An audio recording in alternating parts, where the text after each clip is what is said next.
एक साधक का प्रश्न है, कटुवाणी का त्याग कैसे हो। जिसे त्याग करना है वो विष है, विष का ही त्याग करना है। कटुवाणी तो सबसे बड़ा विष है। कटुवाणी से सुनने वाला आहत होता है। अब वो परम साधक की बात अलग है। और परम साधक को कोई कटु क्यों कहेगा? कहेगा भी तो उसको कोई फर्क नहीं है। रात दिन बात तो है सामान्य के लिए। हम कटु कहते हैं, कटु सुनना तो नहीं चाहते हैं। तो यही समझना चाहिए कि कटु नहीं कहना चाहिए। जिसको हम खुद पसंद नहीं करते हैं दूसरा कैसे पसंद करेगा। किसी से गलती हो गई तो कटु कहने से वो सुधरेगा नहीं। कटु कह करके तो दुखाना है खाली। मीठे वचनों में कहना चाहिए। अपना ही लड़का है, कई काम अच्छा करता है, किसी काम में गलती हो गई, जो लोग ध्यान नहीं देते हैं कटु कह देते हैं। और यहाँ तक कह देते हैं जो जिस काम में तो हाथ लगाएगा सब खराब करेगा। ये तो और अनाड़ीपन है। खराब हो गया हो गया। जिससे गलत हो जाता है वो स्वयं सुधारता है। अब अगर फिर त्रुटि होती है तो अकेले में बैठा करके जब उसका मन सरल हो, अगर वो भावना में हो तो नहीं कहना चाहिए, तनाव में हो तो नहीं कहना चाहिए।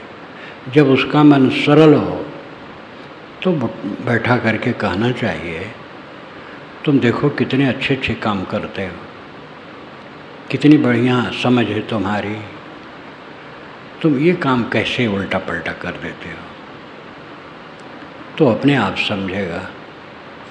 कटु कह करके कोई किसी को सुधार नहीं सका है। और कटु कहने के मूल में तो हमारा मन कटु होता है। हम ही दुखी हो जाते हैं। कौन समझदारी है? अपना दुखी हुए, दूसरे को दुखी किए, और जो सुधार चाहते हो सुधार नहीं होता है, बिगड़ जाता है। जब हम कटु कहते हैं तो स्वयं सुबस नहीं रहते हैं। कटु कहने में ज़्यादातर अहंकार होता है कि हमारी बुद्धि बड़ी है, दूसरे लोग नहीं समझते। और ये समझ लेना ही महाअनाड़ीपन है। सब समझते हैं और हम भी कोई कोई बात नहीं समझते हैं। तो ये अहंकार कैसा कि हम सब समझते हैं। कटु कह करके कोई भी किसी को वश में नहीं कर सका। पिता पुत्र के बीच में प्रायः कटुता का कारण यही होता है। पिता को जोश होता हम पिता हैं, और वही जोश उसका नुकसान करता है। और धीरे धीरे कटु कहते कहते अहंकार तो चढ़ा है, हम बड़े हैं, उतरता ही नहीं है, सोचा ही नहीं जाता है। कटु कहा जाता है बराबर बराबर तो लड़के दूर हो जाते हैं। और जितना दूर होते हैं तो और कटु कहा जाता है, तो और दूर होते हैं, अब बिगड़ जाता है। संतान पैदा करना तो सरल है, लेकिन संतान से व्यवहार अच्छा करना ये बड़ी बात है। और यही बात हम लोगों के लिए भी है। शिष्य बनाना सरल है, लेकिन शिष्यों के साथ सुंदर बर्ताव करना ये बड़ी बात है। शिष्य का मतलब तुच्छ नहीं होता है। शिष्य का मतलब छोटा नहीं होता है। मर्यादा में वो छोटा अपने को मानता है। गुरु तो ये गुरु को मानना ही नहीं चाहिए शिष्य छोटा है। जो मैं हूँ वही वो है। तो शिष्य बनाना भी सरल है, लेकिन उसके साथ उदार बर्ताव करना ये मेहनत का काम है। सब समय कटु ने नुकसान किया है। मीठे वचन मीठे बर्ताव से ही अपने को शांति आएगी और दूसरों को शांति आएगी और सब में समता होगी। पति पत्नी में, पिता पुत्र में, भाई भाई में, हर जगह, गुरु भाई में, गुरु शिष्य में, सब तो मनुष्य हैं। ये पद मर्यादा तो एक बीच की बात है। मौलिकता में सब मनुष्य हैं और सबको मिठास प्रिय है, तितास प्रिय नहीं है। इसलिए दूसरे के दिल को जीतने के लिए जो कट बर्ताव करते हैं वो समझदार नहीं है। मीठा बर्ताव करो, मीठा बोलो, अपने अहंकार को छोड़ो। मेरी समझ ज़्यादा है और मैं ज़्यादा आचरण संपन्न हूँ। ये दोनों ऐसा अहंकार पैदा करता है कि मनुष्य अपने बस में नहीं रहता है। और इसकी पोल पट्टी तो यहीं खुल गई जब वो तामस में आया। तामस उत्तेजना है और उत्तेजना इंसान की हार है। कहीं भी उत्तेजित हुआ तो उसकी हार है। उत्तेजना में अहंकार है, लेकिन वो अहंकार ही तो अंधकार है। इसलिए सदैव मीठे वचन बोलो, कटु वचन न बोलो, सबसे प्रेम का बर्ताव करो। जो हमारा अनभल करता है उससे भी हम कटु न कहें। जो हमारी बुराई करता है उसकी भी हम बुराई न करें। बुराई करने वाला स्वयं बेसमझ है। बुराई करके अपने चित्त को क्षुब्ध करता है। हम भी अपने को क्षुब्ध करें, कौन समझदारी है। सारा संसार तो पागल खाना है और पागलों में हम एक पागल हैं। दूसरे के पागलपन को हंसो ना और कट कह करके बिदकाओ ना। अपने पागलपन को ठीक करो। सब दया क्षमा के पात्र हैं। समता से वर्तो। इस पर बहुत कुछ सोचा समझा कहा जा सकता है। मन हर समय कैसे रहना चाहिए उनका दूसरा प्रश्न है। सरल, पवित्र, शांत, निवृत्त रहना चाहिए। जीवन का एक ही तो धन है, मन का शीतल रहना सब समय। इससे बड़ा धन और कुछ नहीं। बाहर का धन तो कूड़ा कबाड़ है। जिस धन के लिए लोग पाप करते हैं, भाई का, भतीजे का हक मारते हैं, माँ बाप से भेद करते हैं, पुत्र से भेद करते हैं, गुरु से भेद करते हैं, वो धन उनके लिए और नरक बनता है। जो असलियत को देखता है सब नहीं करता है। मैं तो घूमता हूँ, जगह जगह देखता हूँ। एक भाई है, वो ज़्यादा चतुर है, समझता है, ज़्यादा काम करता है। वो पैसा दबाना शुरू करता है। वो अपना नरक करता और कुछ नहीं करता। अपने बच्चों के लिए जो करता है भ्रम है उसका। घर में जितने बच्चे हैं सब मेरे हैं, ये भाव होना चाहिए। और अपने भाई का हक मारने का धंधा इतना ज़्यादा है, हद है। जगह जगह ये मैं देखता हूँ। लेकिन ऐसे भी भाई हैं जो ज़्यादा समझदार हैं, ज़्यादा कमाते भी हैं, लेकिन बंटवारा में सबको बराबर दे देते। वो धन्य हैं, उनका कम नहीं रहेगा।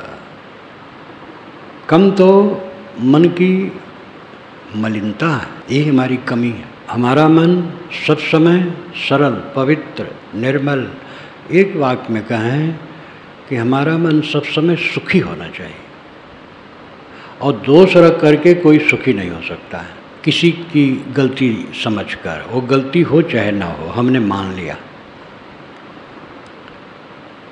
किसी की किसी प्रकार हमने गलत बात मान ली और उसको लेकर के हम तनावग्रस्त हो गए और कट कहने लगे, दुर्व्यवहार करने लगे। ये अपने को खोना है। साथी बराती किसी की गलती हो प्रेम से समझा दें। हर समय अपने मन को सुरक्षित रखना बहुत जरूरी है। हमारे जीवन में सर्वोच्च सफलता है निरंतर मन की निर्मलता, मन की शांति। दुखी ना होना, कभी दुखी ना होना, सब समय सुखी रहना, ऐसा मन रखना चाहिए। गदगद होना, भावुक होना, द्रवित होना, इन भावनाओं में क्या अंतर है, ये भी तीसरा प्रश्न है। गदगद होना, किसी के गुणों को देख करके आदमी गदगद होता है। किसी प्रकार की किसी महानता को, संगीत को, गायन को,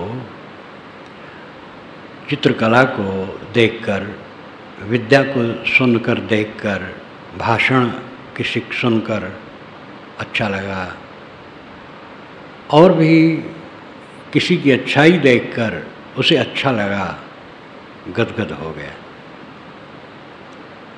उसके साथ कोई सुंदर बर्ताव किया, गदगद हो गया।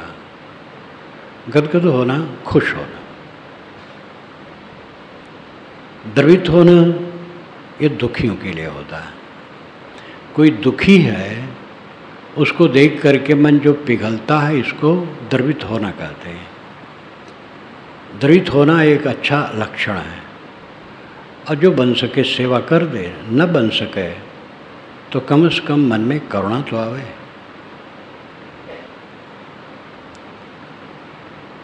गदगद होना, द्रवित होना और भावुक होना।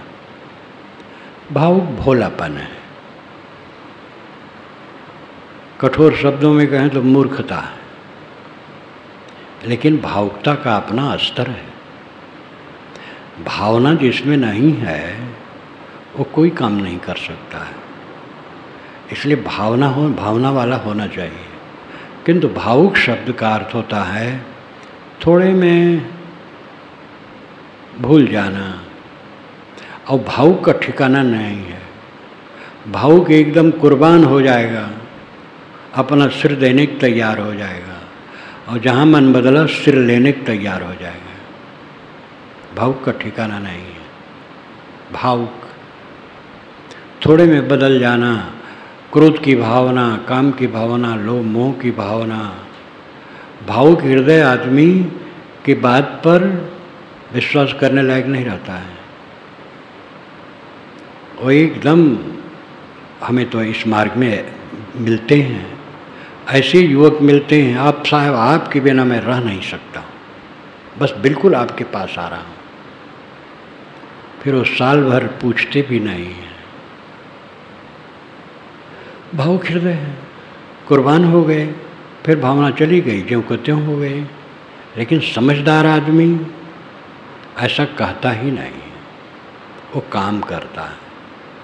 काम करते करते उसकी स्थिति पहुंच जाती है तो कुल हो जाता है। तो भावुक आदमी की बात पर विश्वास करने लायक नहीं रहता है। भावुक ऐसा नहीं होना चाहिए। भावुक भोला।